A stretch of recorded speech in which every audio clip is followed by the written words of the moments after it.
Selamat datang di channel Cerita Cinta. Channelnya cerita cinta romantis. Sebelum lanjut mohon dukungannya dengan like dan subscribe dulu. Sebuah pengkhianatan, bagian ke-22. Hasrat nikmat istri sang ustadz. Malam datang menyelimuti bumi. Sawah yang terlihat hijau asri mulai menggelap dengan beberapa kunang-kunang berhamburan. Terlihat seorang perempuan berada di kamarnya memandang langit berbintang dari jendela kamar. Leli mengusap pipinya, sungguh dia telah terlena dengan sentuhan Arif. Bingung. Entah apa kemampuan Arif sampai setiap sentuhan yang dia berikan selalu membuat orang lain tak bisa melupakannya. Leli adalah salah satunya. Tak ada niat bagi Arif untuk merusak Leli, tetapi pengaruh dari tangan ajaibnya membuat Leli masih kepikiran sampai sekarang. Suaminya bahkan tidak pernah memberikan kehangatan seperti itu. Bagaimana dengan pernikahannya? Leli kembali teringat dengan perjodohan itu. Dia anak sebatang kara yang diasuh di panti asuhan. Orang yang ada di rumah ini adalah orang tua angkatnya. Dari merekalah kemudian Leli kenal dengan Thalib, lalu oleh kepala pondok dijodohkan. Sejak muda, dia selalu berusaha sendiri, mandiri dan tidak pernah meminta bantuan orang lain. Impian setiap wanita adalah mendapatkan suami yang baik. Thalib adalah seorang ustadz, dengan harapan bisa mengantarnya menuju ke rumah tangga sakinah mawaddah warohmah. Tidak muluk-muluk keinginan itu. Thalib benar-benar memberikan segala hal yang dia inginkan, kebutuhan materi dan batin sangat sempurna. Hanya saja, dia tidak menyangka suaminya bisa melakukan perselingkuhan itu. Jujur, Leli tidak punya tempat untuk pergi. Dia tak mau membebani orang tua angkatnya. Meskipun orang tua angkatnya itu tidak keberatan, tetapi tetap saja ada perasaan yang tidak enak. Ya, karena tidak ada pertalian darah di antara mereka. Itu yang membuat perasaan Leli sama sekali tidak nyaman. Namun, hal itu ditepisnya. Dia ingin bisa membalas perbuatan Thalib yang sudah mengkhianati dan menghancurkan hidupnya. Kenyataan bahwa suaminya mata keranjang, telah membuat darah di dalam dirinya mendidih. Dia akan menanggung segala risiko yang terjadi. Rencana Arif sudah benar-benar matang dan dia yakin akan bisa memberikan Thalib pelajaran. Leli memperhatikan ponselnya. Dia mainkan sesaat untuk melihat-lihat kontak. Ada satu kontak yang dia pandangi. Ragu untuk menelpon, ragu untuk menyapa dalam kata-kata chatting. Bingung, kenapa pria itu membuatnya bingung? Apa maksud dari sentuhannya? Suka? Atau bagaimana? Lelah, Leli pun meletakkan ponselnya ke nakas. Dia membaringkan tubuhnya, hingga terlelap dalam buayan mimpi indah tentang kenikmatan bersama Arif. Mimpi itu pun diselesaikan dengan puncaknya kenikmatan hebat yang membuatnya terbangun, karena terdengar suara adzan subuh. Leli meraba bagian bawahnya, celana dalamnya cukup basah. Mau tak mau pagi itu dia awali dengan mandi junub. Setelah mandi dan salat, kedua orang tua angkat Leli pergi ke pasar. Leli mempersiapkan kebutuhan anaknya, setelah itu membiarkan anaknya main atau lihat TV. Sebab tidak ada kegiatan lain di desa yang sepi ini. Leli juga masih sibuk membalasi chat, sebab dia juga kerja sebagai dropshipper bisnis online yang sudah ditekuninya selama ini. Itulah hal yang dilakukan Leli setiap hari.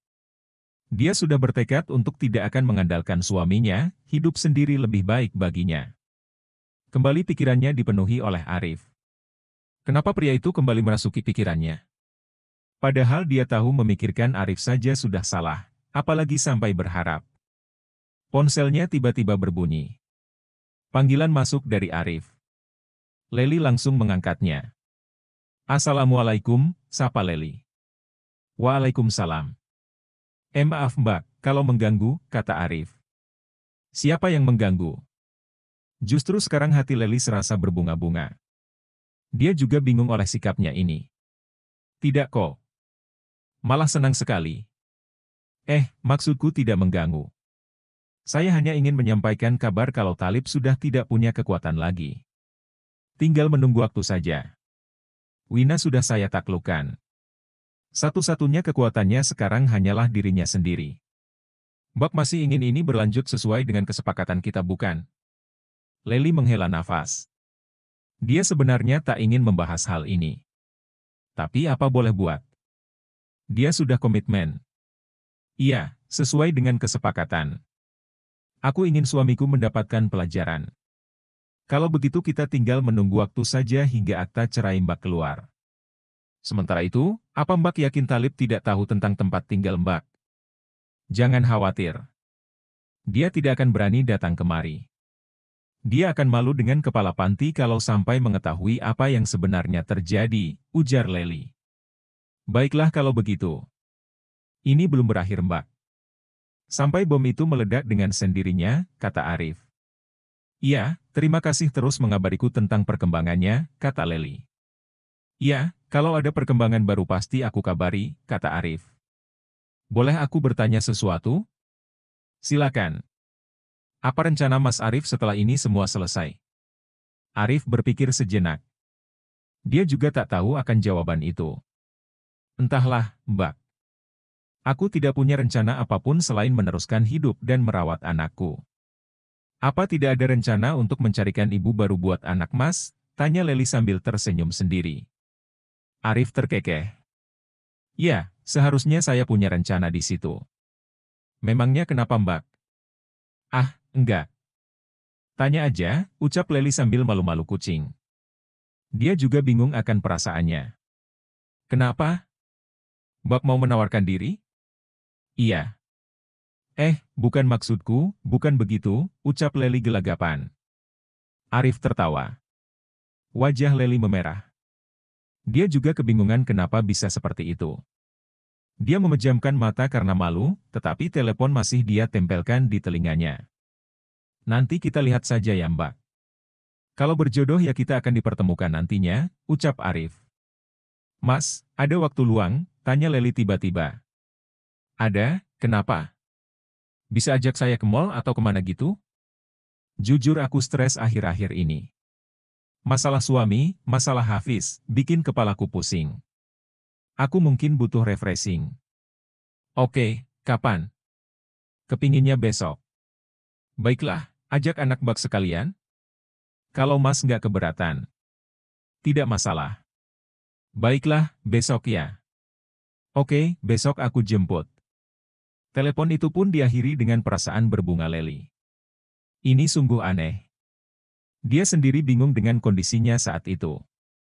Apakah karena nasib mereka sama?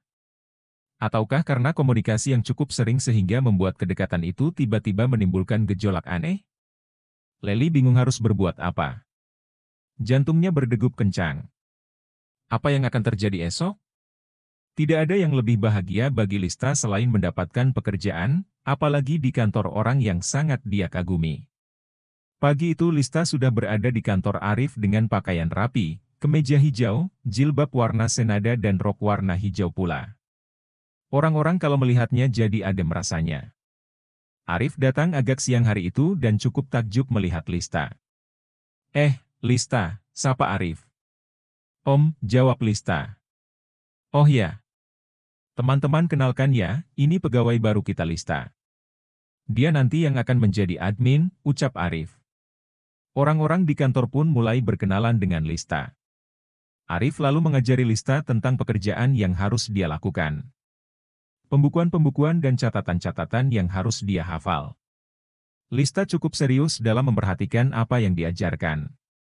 Hari pertama ini dia habiskan untuk mempelajari job desk yang dia berikan. Hari kedua dia juga masih berkutat untuk memperhatikan pembukuan, hari ketiga pekerjaannya mulai lancar dan dia mulai paham apa yang harus dia lakukan. Gadis itu sama sekali tidak tahu menahu persoalan yang sedang dihadapi Arif, atau apapun yang Arif lakukan. Di matanya, pria ini orang yang sempurna. Calon suami abli baginya. Sudah lama sebenarnya Lista menaruh hati kepada orang yang sudah menolongnya ini. Sejak dari pertama Arif menolongnya, dia sudah menganggap sosok Arif adalah dewa bagi dirinya. Dan dia berjanji apapun yang diinginkan oleh Arif akan dia turuti, sayangnya Arif orangnya terlalu gentleman. Tidak pernah berpikiran atau berbuat macam-macam kepadanya. Hal itu makin membuatnya takjub dan menaruh hormat. Sering di status WA dia memberikan puisi-puisi indah seperti, "Duhai matahariku, ingin rasanya aku bisa meraihmu, tapi aku takut tanganku melepuh karenamu. Apa pantas bumi menggapaimu?" Tidak sedikit teman-temannya yang bertanya-tanya tentang statusnya itu. Memang status itu menggambarkan kalau Lista sedang kasmaran. Dan makin hari perasaan di dalam dadanya makin berkembang menjadi bangunan istana yang megah. Terkadang pula Arif mengantarnya pulang, terkadang juga mengajaknya makan siang. Meskipun, terkadang pula dia tahu kalau Arif pergi ke suatu tempat yang tidak dia ketahui. Lista, besok kayaknya aku tidak masuk, ucap Arif. Minta tolong kalau ada yang mencari aku, katakan aku sedang ada urusan. Oh, mau kemana, Pak? Tanya Lista. Ada urusan. Ada teman yang minta bantuan, jawab Arif. Baik Pak, kata Lista, kalau Bapak butuh bantuan aku bisa membantu. Aku rasa belum perlu, aku bisa mengatasinya sendiri, kata Arif. Tapi, terima kasih loh. Kinerjamu bagus. Dipuji seperti itu, Lista pun melayang. Oh ya, kamu ada waktu besok weekend? Tanya Arif. Lista menggelengkan kepalanya. Tidak ada, Pak. Mau jalan? Tanya Arif, kayaknya ada film bagus deh di bioskop. Itu kalau kamu nggak keberatan dan free juga sih. Lista tentu saja mau. Mau, oke, bisa. Saya free kok, Pak. Saya masih single. Arif tertawa, siapa pula yang nanyain kamu jomblo atau tidak? Oh, hehehe. Lista tersipu-sipu.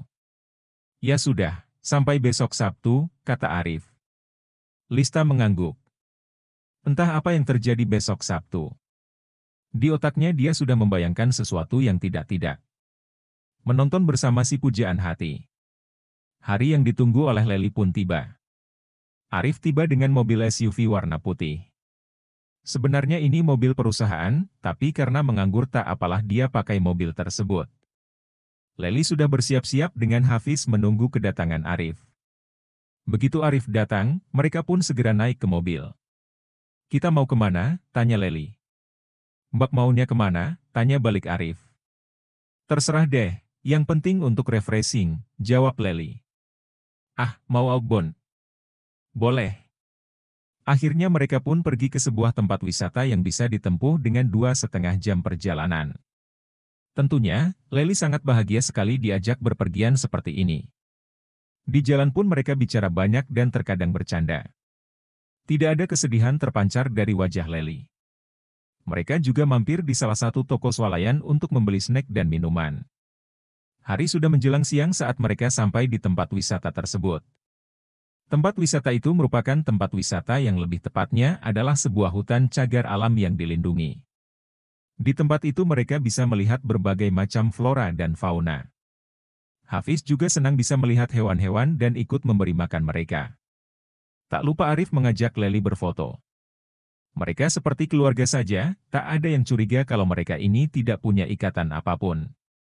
Setelah puas berkeliling, lalu perjalanan pun ditutup dengan memakan es krim. Mendung pun mulai bergulung-gulung menutupi langit, sehingga hujan pun turun dengan derasnya. Mau tak mau mereka harus berteduh di salah satu stand pujasera. Hujan badai, ucap Arif sambil melihat langit dengan mendung yang cukup merata. Hari itu masih jam 15 tapi mendung membuatnya seperti sudah hampir gelap. Leli pun mulai khawatir. Tempat tinggalnya cukup jauh dari tempat wisata ini. Takutnya dia akan pulang kemalaman. Arif melepaskan jaketnya lalu menutupkannya ke kepala Hafiz. Kita ke mobil saja yuk. Segera pulang, kata Arif, Hafiz hati-hatian nanti jalannya. Tangan Arif langsung menggandeng Leli dan tangan satunya memayungi Hafiz dengan jaketnya. Leli malu-malu saat tangan lelaki yang bukan mahramnya itu menggandengannya untuk menuju ke parkiran, menembus derasnya hujan, lalu masuk ke dalam mobil. Tentunya mereka basah kuyup, kecuali Hafiz. Arif dan Leli tertawa begitu mereka sampai di dalam mobil. Arif memperhatikan baju Leli yang basah, terlihat cetakan Leli cukup jelas menonjol. Dada perempuan itu benar-benar ukuran ideal. Dada perempuan itu naik turun, matanya terpejam untuk mengatur napas. Arif lalu melemparkan pandangannya ke arah lain, menghidupkan mesin dan bersiap untuk pulang. Selama perjalanan tentu saja Leli menggigil, karena bajunya basah. Arif pun mematikan AC agar Leli tidak kedinginan. Karena kita berada di negara Indonesia, maka tidak ada pemanas di dalam mobil. Selama perjalanan ternyata hujan masih belum berhenti dan sialnya jalanan macet karena ada pohon tumbang dan jalanan longsor. Waduh, gimana dong? Tanya Leli dengan bibir menggigil. Kita cari penginapan, mau gak? Tanya Arif. Gimana ya? Leli tampak kebingungan. Dia menoleh ke kursi belakang. Dia melihat anaknya sudah tertidur. Agak kasihan, mana dia tidak membawa baju ganti, basah-basahan pula karena hujan. Pandangan Leli kembali mengarah ke Arif. Lucunya, ternyata Arif juga tadi menoleh ke Hafiz dan kini kedua wajah mereka saling berhadapan. Jarak keduanya cukup dekat.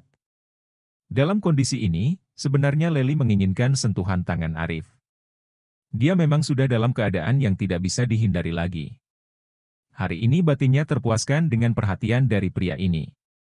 Jiwanya dilengkapi dengan sosok pria yang sangat dia harapkan bisa menggantikan Talib. Dia tak begitu mengenal Arif, tetapi dia sangat yakin Arif adalah pria yang bertanggung jawab terhadap keluarganya, dan pria yang bertanggung jawab sudah cukup untuk hatinya luluh. Tak terasa tangan Arif sudah sampai di pipinya lagi. Kedua mata Leli terpejam. Tangannya menggapai tangan Arif agar jangan sampai pergi dari tempat itu. Leli terkejut ketika Arif cukup berani menempelkan bibirnya. Kedua bibir bertemu dan mata Leli setengah terbuka. Arif mengecupnya. Wajah pria itu miring. Akhirnya keduanya pun saling memagut. Napas Leli memburu, dia tahu ini salah, tapi dia sangat menginginkannya. Sejurus kemudian Arif menghentikannya. Menjauhkan wajahnya. Leli juga. Mereka kembali ke posisi masing-masing. Jantung mereka berdebar-debar. Yang dilakukan oleh Arif adalah segera memutar mobilnya mencari penginapan. Tak susah mencari penginapan. Mereka langsung menemukannya dalam waktu 10 menit. Seolah-olah semesta waktu itu mendukung rencana mereka. Check-in juga sangat mudah dan kamar pun sudah didapatkan. Leli masih menggendong Hafiz yang tertidur. Mereka sengaja memilih kamar double bed. Sehingga bisa menidurkan Hafiz di ranjang satunya. Tidak banyak bicara antara keduanya. Kebisuan yang dibalut dengan bahasa tubuh. Hafiz diletakkan di atas ranjang dan diberi selimut.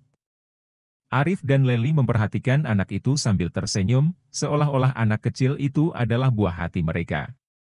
Tanpa bicara, Leli memperhatikan Arif, dan dia dulu yang memulai menciumi pria itu. Mbak yakin? Tanya Arif. Entahlah, tapi aku sangat ingin sekali sekarang ini, jawab Leli. Bersambung.